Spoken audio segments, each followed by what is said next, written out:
The next set of frames I'm putting together are the tender frames for the 4F. This is a subframe which is superior. However, it doesn't really have any accurate locations in the form of screwed spacers or slots and tabs, but that's no great problem. I'm going to use my piece of beech,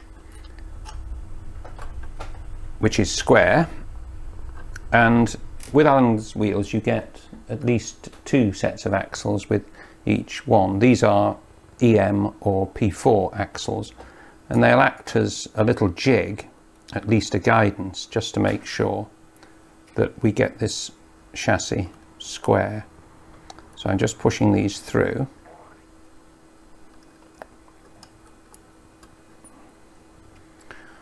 Probably don't need all 3 if the 2 end ones are right, rather like the Loco chassis. But I'm going to turn this so you can see. Just make sure that they're all parallel. They seem to be. They won't be far out anyway. And press the whole job in position with your fingers. By using the square block, it all should go together nice and squarely.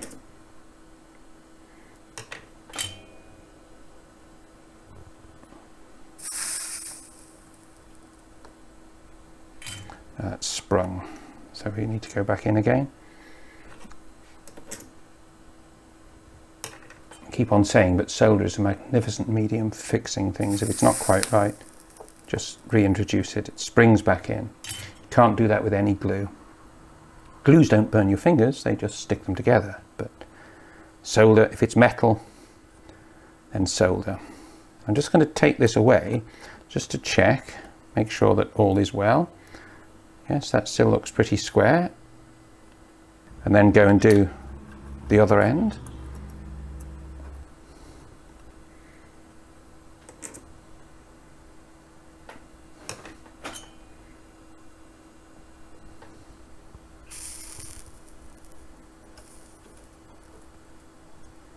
Holding everything together.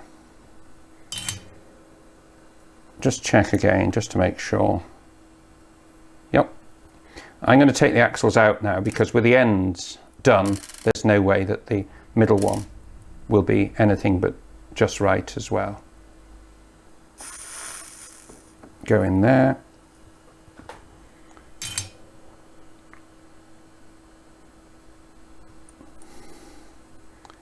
Check again.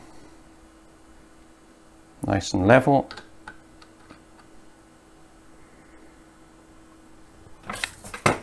It's a very good idea to have a little bit of up and down movement.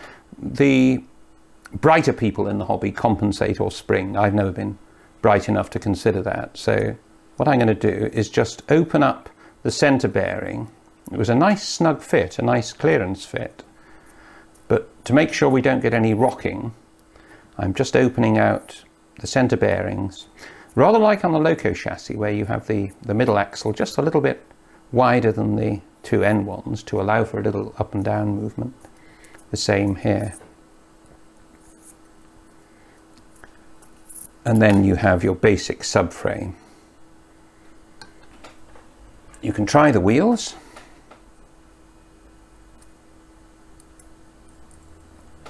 That's nice and even. Looks to be nice and parallel too. And that one the same. And so on. Now, because the 4F has a dead chassis, electrically dead chassis, because we were using Allen's wheels, there's no need to have an insulating washer, other than the fact that if you don't, sometimes they do, or they can catch just on the edge of the frame. In this case, there's plenty of space, and there should be on the other one. Just to check the wheels, I'm going to use a back-to-back gauge. Press the other wheel on. I use the back-to-back gauge when we put the Loco chassis wheels on.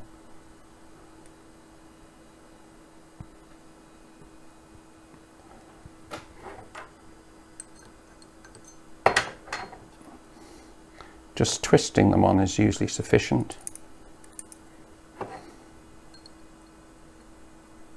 It's a little bit sloppy still. Tiny twitch more.